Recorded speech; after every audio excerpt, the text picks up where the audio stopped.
عالم مليان غموض، في حاجات بتحصل محدش بيقدر يفسرها، ناس بتتغير، بيوت بتتخرب، وأرواح بتتعب، أجسام بيصيبها المرض بدون أي تفسير علمي واضح، وبنسمع كتير جملة ده مسحور. أنا فيروز فؤاد، وده اللي هكلمكم عنه النهاردة.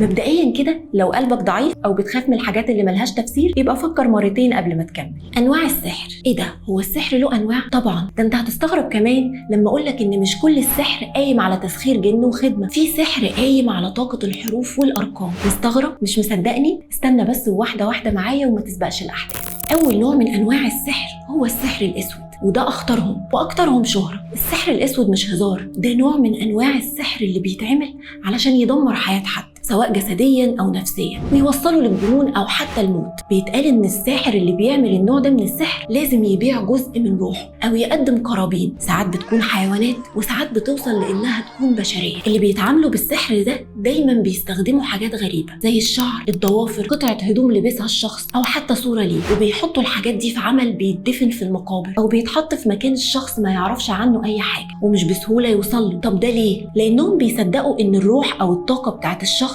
بتبقى مرتبطه بالحاجات دي، ولما بيأذوه هو كمان، وتبدا الاعراض: كآبه مفاجئه، صداع مستمر، كوابيس متكرره، عزله، خوف من غير سبب، احساس ان في حاجه بتراقبك طول الوقت، حاجات بتتحرك في البيت من غير تفسير، واكتر جمله بتتكرر: انا مش انا. بس السؤال هنا، هل كل ده حقيقي ولا مجرد وهم؟ نيجي بقى للنوع التاني، سحر الحروف والارقام. والله زي ما بقولك كده، مش لازم جن وخدام علشان تعمل سحر. في ناس بتؤمن ان لكل حرف طاقه ولكل رقم تردد معين، التردد ده ممكن يغير واقعك. في علوم قديمه جدا زي علم الجفر وعلم الحرف، وحتى في بعض تعاليم الكابالا بيقولوا ان كل حرف في الابجديه العربيه او العبريه ليه قيمه رقميه، وده اللي اتعرف بعد كده بحاجه اسمها حساب الجمل. يعني مثلا الحرف ألف بيساوي 1، الحرف ب بيساوي 2، وهكذا لحد ما توصل ان كلمه كامله زي مثلا كلمه نور ممكن يكون ليها رقم معين، الرقم ده بيدل على طاقتها وتأثيرها في الكون. طيب ايه علاقة ده بالسحر؟ العلاقة ان الطلاسم والتعويذات اللي بيتكتب فيها حروف مش مفهومة او ارقام متكررة بتكون مبنية على القواعد دي. يعني الساحر ممكن يكتب طلسم عبارة عن تكرار لحرف معين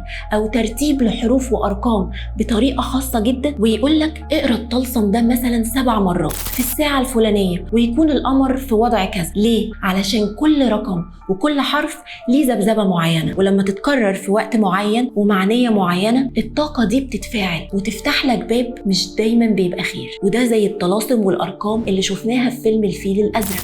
والأرقام دي مش هتنفعك حتى لو خلصت ب66.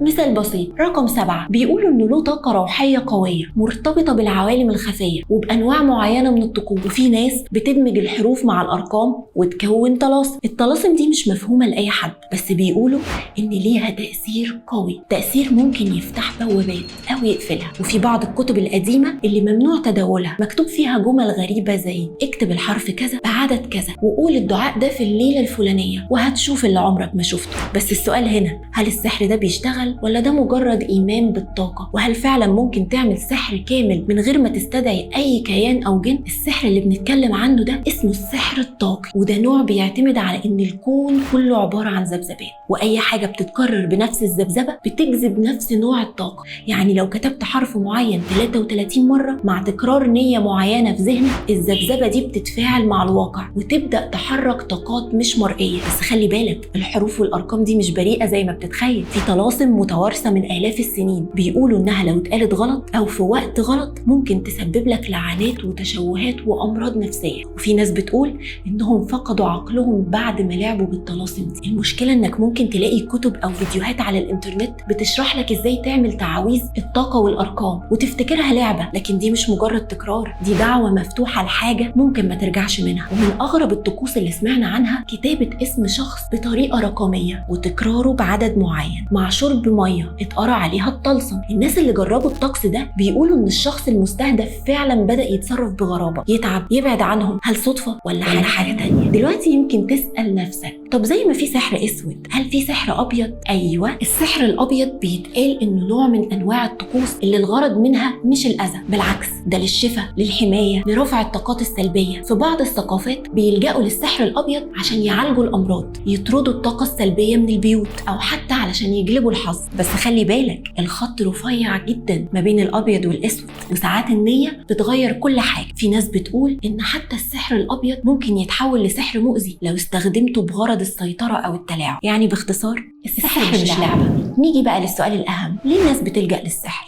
الخوف، الانتقام، الطمع، الحب، كلها اسباب ممكن تخلي الشخص يروح لطريق مفيش رجعه منه. لكن الاكيد ان الطريق ده مش سهل ومش ببلاش، دايما في تمن، والتمن ممكن يكون عقلك، نومك، راحتك، او اغلى من كده بكتير. في النهايه لو حسيت ان حياتك بتتغير فجاه، لو بقيت بتحس بخنقه، خوف، او حتى اصوات متكرره في ودنك، ما تستهونش، والاهم ما تلعبش بالنار وانت مش قدها. انا فيروز فؤاد، وده كان جزء صغير من عالم السحر الغامض. اكتب لي في الكومنتات لو اتعرضت لتجارب مماثله، وخلي بالك يمكن وانت بتسمع الحلقه ما كنتش لوحدك.